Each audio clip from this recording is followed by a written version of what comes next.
What's going on, guys? Today I want to react to my second Toastmasters speech. I am following the visionary communication path, but for all the paths, I believe the second speech is the same. It's just being able to deliver a 5 to 7 minute speech on any topic that you want to choose. So I recorded it, and I just want to be able to react to it live with you guys, see my feedback.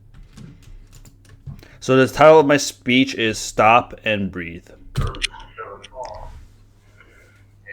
title of this speech is Stop and Breathe, another segue speech. Very interesting. Come on up.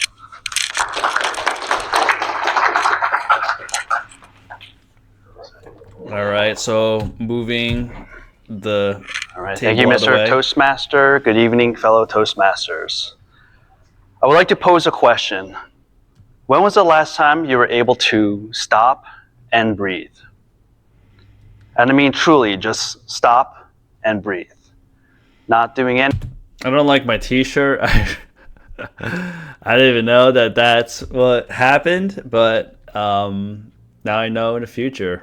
Maybe don't wear white. Anything, not focused on anything, just being present and in the moment. Chances are, you might be answering that it's been a while, or maybe it's been a long time. It's been so long that you don't even remember the last time you're able to stop and breathe. And that's normal. In today's day and age, there are so many things diverting. Whenever I'm looking down, I'm trying really hard just to remember what the next line is. So just to give a bit more context, I did write this speech like 2 hours before I had to present it. And so it could have been better rehearsed. I could have memorized it much better, and that would have totally alleviated that potential issue.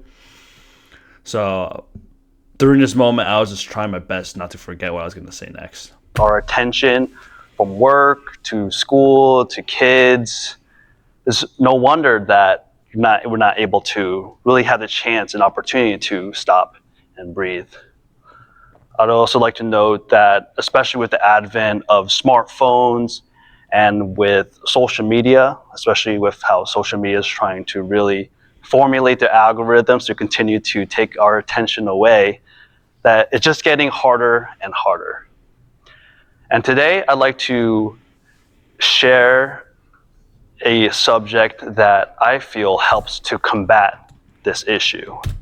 One of the struggles that I have is I wrote down a script, and it's hard to just read a speech script by script unless if you actually have it in front of you. And so whenever I am trying to present it, there's always times when I'm just trying to add my own flair or modify it in a way, and that's probably not the best thing to do.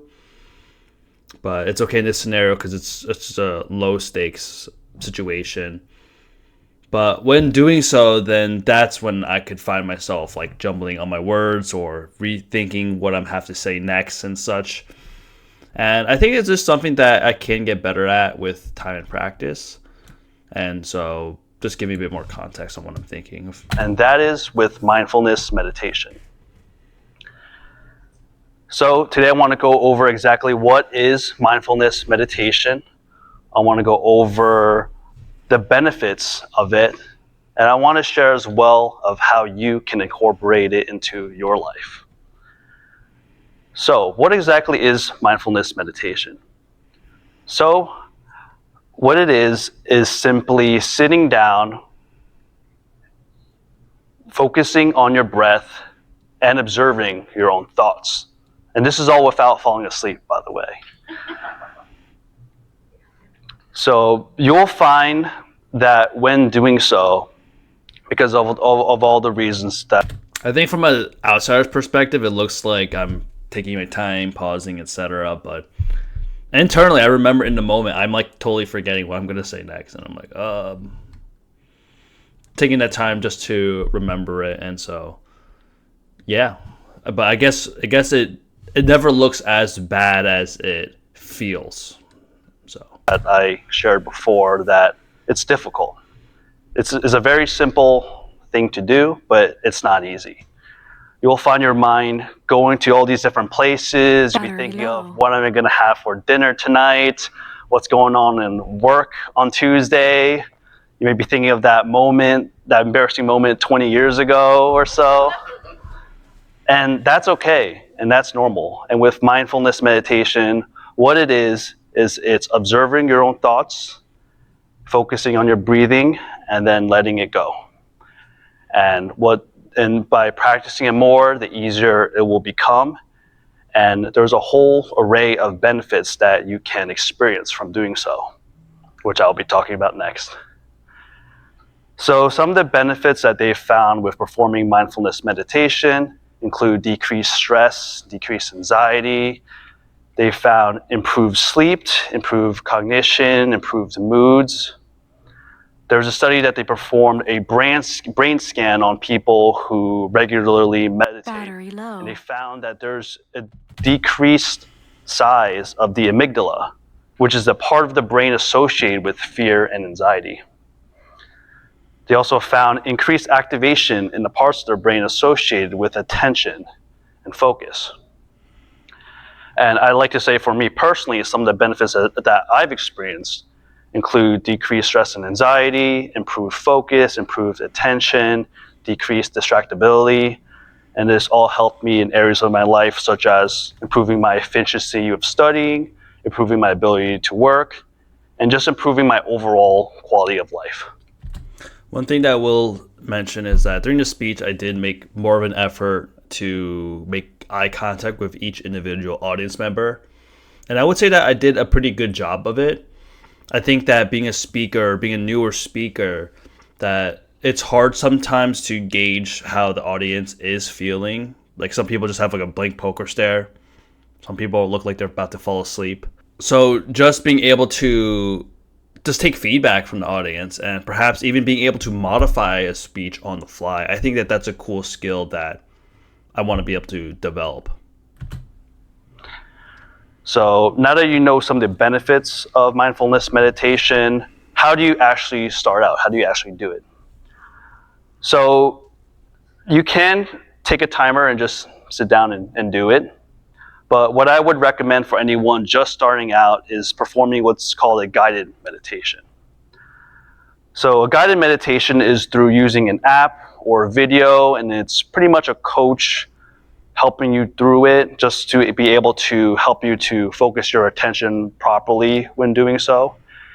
And the app that I personally use, it's called Waking Up. It's by this neuroscientist named Sam Harris. So today I talked a bit about what exactly is mindfulness meditation.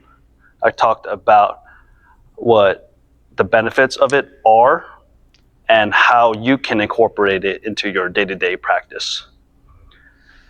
And I hope that everyone is able to take the speech and use it as a catalyst for getting into meditation, so that everyone is able to feel the gift of being able to stop and breathe. This is our Toastmaster.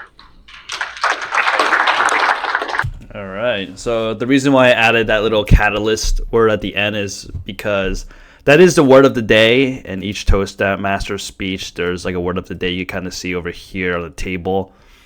And it's just a little fun thing of just trying to utilize new words or whatever into your speech, just in like in an impromptu fashion.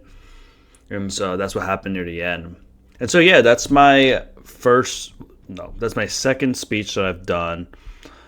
Reflecting upon it afterwards, I was definitely a bit more nervous going in and coming out of it compared to the first one. I think the first speech, the icebreaker, is a lot easier because it's just talking about yourself. And this one, there are specific points and topics. And the biggest worry that I had was if I'm going to forget what I'm about to say. And I think that that's a totally normal worry and fear people have. I actually watched a video about it before I performed. From what I gathered from the video that I watched is that it's something that's going to happen. It's something that it's going to happen, and it's not as bad as it ever seems. And I'm glad that even though there were times when I did forget what I was trying to say, and I was working really hard to recall what the next line was going to be from an outsider's perspective, you can't really see it. I'm just like taking more time to pause and think. And so, yeah, overall, I think that it was a pretty decent speech. Some of the things that I feel like I do want to improve on is just being able to move around the room a little bit more. I was worried if I did that I would just totally forget, because I was already nervous standing there, and I did make more of an effort to incorporate more body language.